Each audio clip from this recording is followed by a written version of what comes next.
Getting up and down from the stage is gonna kill me. Creston is gonna kill me. So, as you guys can probably tell, I got the vaccine.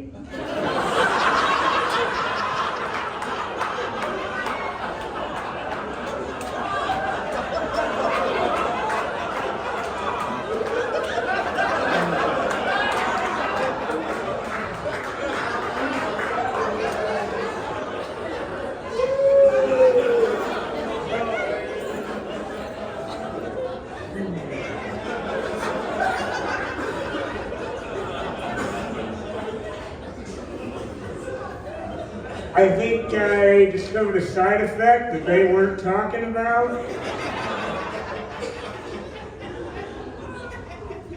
I was 6'1".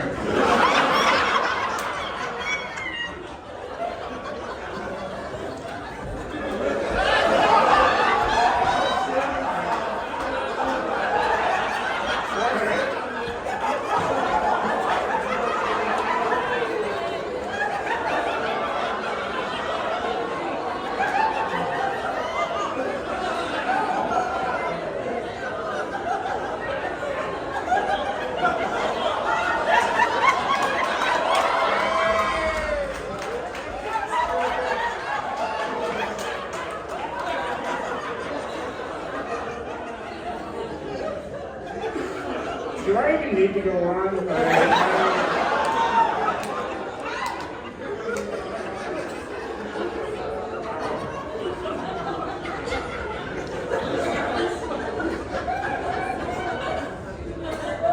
It might have been my fault. When I went to get the vaccine, I had to stand in line outside. It was hot out. And a guy came out of the alley and said, "Hey, I've got needles."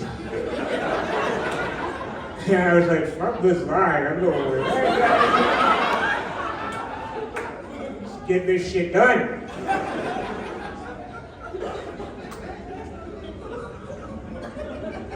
The biggest annoyance about it is when I woke up a few days later and discovered that I had to go to Goodwill for a whole new wardrobe. So because I'm poor. It's not all bad though. I just picked up a part-time job as a garden gnome for some rich people in Ada. It's a great gig, you guys. It's a great fucking gig.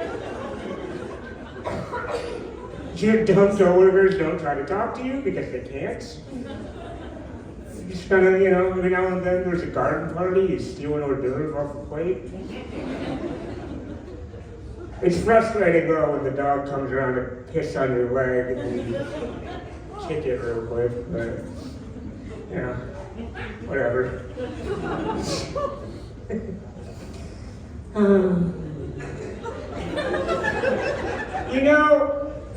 Those signs that happy couples hang in their home that say silly things like, dance like no one is watching. Yeah.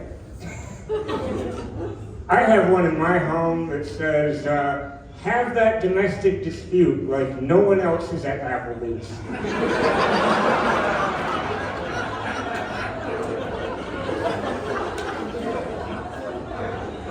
Have you ever been to an Applebee's where there isn't a family screaming at each other?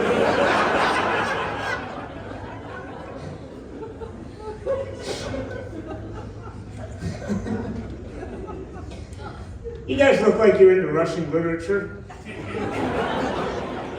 Yeah, you do. Yeah. You would agree with me, though, that the main takeaway of Fyodor Dostoevsky's short story, White Nights, is bitches be trifling. Dostoevsky was way ahead of his time, you guys.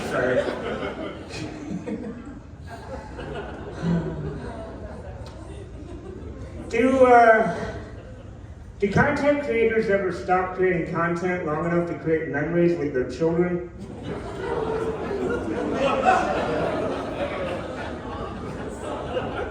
Do content creators even procreate?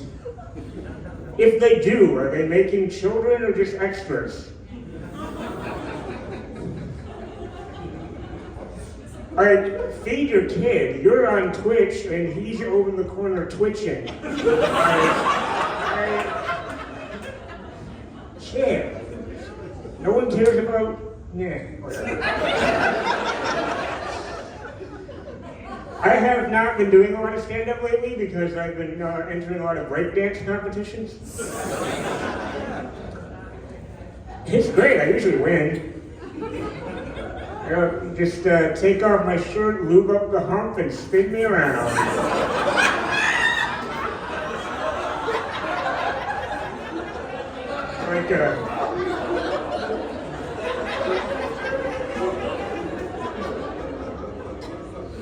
Like a top or a dreidel or something.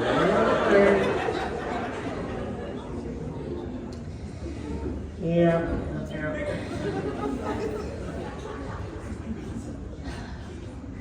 We all have coping mechanisms, right? Yeah. Mine is, when I'm anxious, I just tell myself, you'll be alive tomorrow. And that's a good one, because you can only be wrong about that one once. There's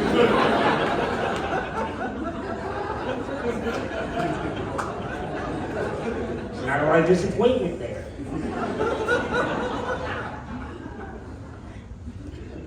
I wrote that during a drug-induced anxiety attack. So hey, drugs are beneficial sometimes, alright? Where was I gonna go? Shit. I don't know. Good thing the light is red, so we can pause.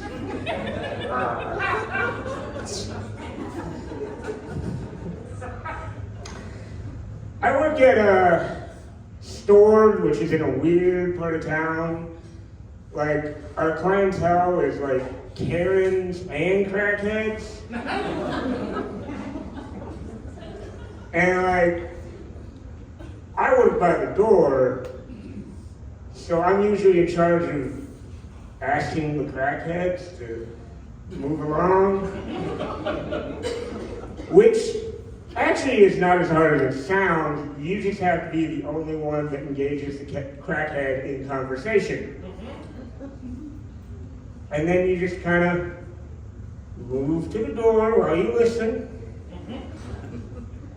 And then you get out to the parking lot. You go, hey, what's that? And then run back inside.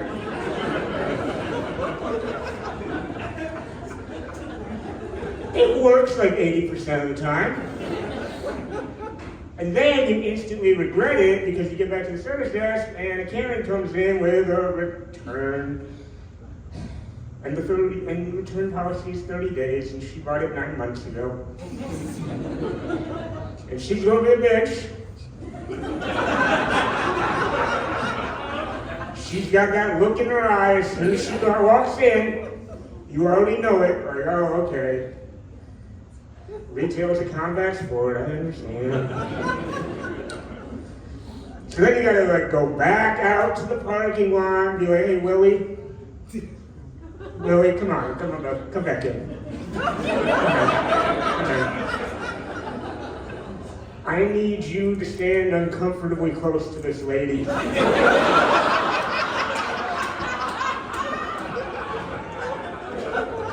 And tell her that story you just told me about going to Meyer, going to the beer section, going to the bottle return and throwing the full cans of beer into the return because you needed $2.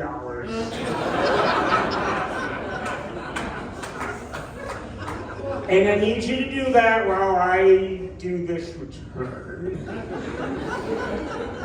Just maybe she won't come back again. Because you can't engage a Karen in a conversation and walk them out. One time I had a crackhead come in and announce very loudly, hey man, why is it you're the only one that does anything around here while they all do jack shit?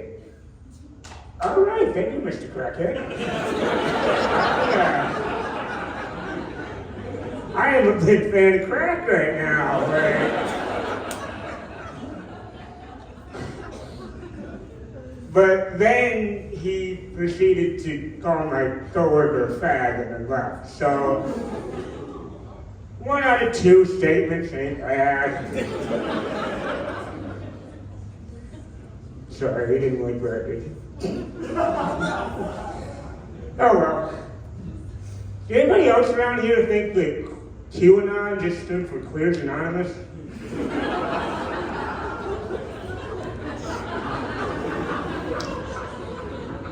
I made that mistake. I wasn't being very observant. Then I took a look around, I'm like, oh, no, Queers are not anonymous. What the hell was I thinking? I had a whole damn month and everything. Speaking of months, did you guys know there's a Disability Pride Month? I had no idea.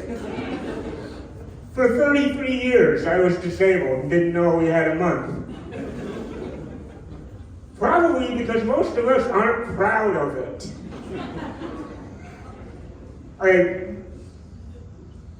Come on, this is a pain in the ass, you can tell.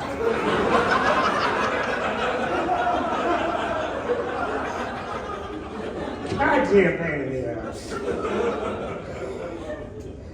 I mean, right. Why don't we start over? Why don't we call it Disability Acknowledgement Month first? Give it like 10 years, see where we are in our pride scale. I don't know, who are the disabled heroes that we can look up to and be proud? Helen Keller and Oscar Pistorius? Helen Keller could not see, nor hear, nor speak. Maybe I haven't done enough research, but that sounds like a pet rock.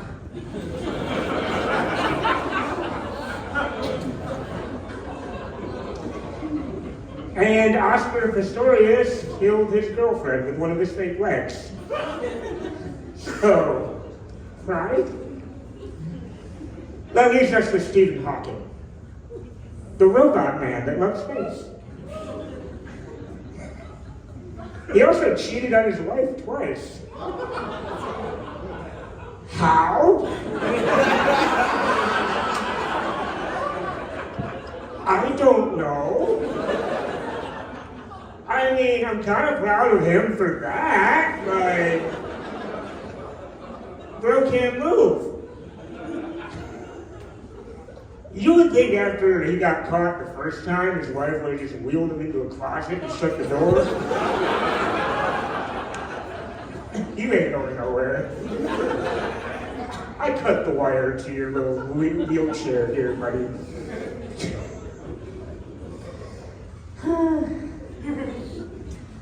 I just, if you want to make a disabled person proud, fuck one.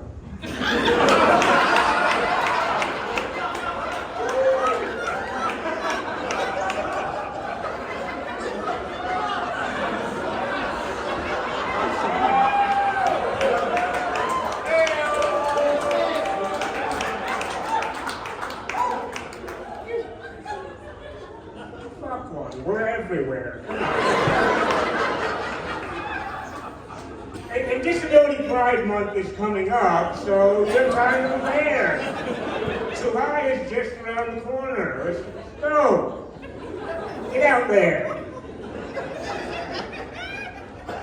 Damn it.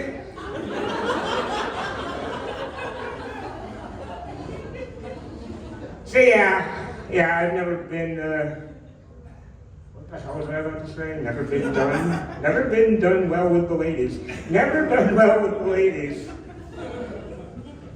I don't I don't know. I've never had a pickup line for anybody. Like, what would that be? Hey, you want to help me up the stairs? Buy a drink when we get up there. That's what I should have done down there on the sidewalk earlier. Would have made life easier for everybody. But there was this one time, a few years ago, I was sitting at a bar and this really attractive woman came up to me and goes, "Hey, I love your comedy." Which should have been a red flag because I really sucked then. And I was like, oh, that's nice, thank you. Please sit down. And we got to talking, we were having a great time. And then she mentioned that her ex is a quadriplegic. I was like, yes. I finally found one. I finally get to be part of somebody's kink.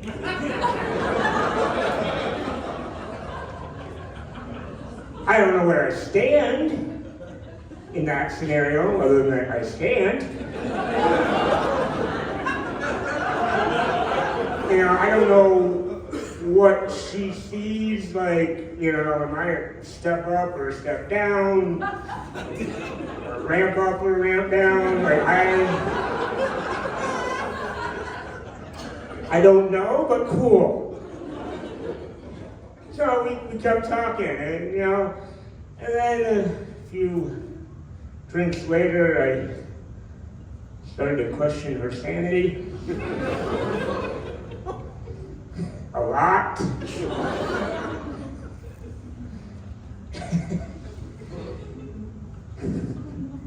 And then I started thinking, like, her ex is a quadriplegic. That means she broke up with a quadriplegic. Or worse, a quadriplegic broke up with her.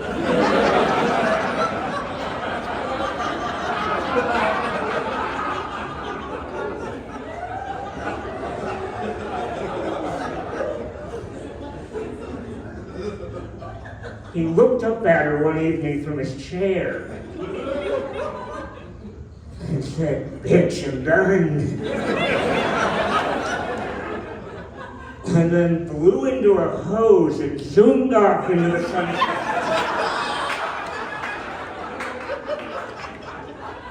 That has been my time. You guys are a great crowd. Thank you. Today.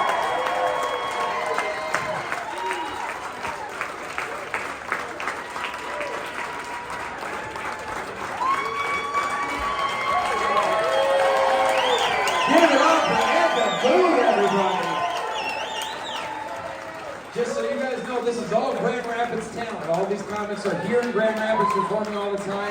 One more time for Ed DeVood. What a great job he did. All right. Are you guys ready for your headliner? Yes. This man is my best friend in the world. We've traveled to Austin, Texas doing comedy. We've gone to New York together. He is one of the funniest people I know. Please give it up for the hilarious Devron.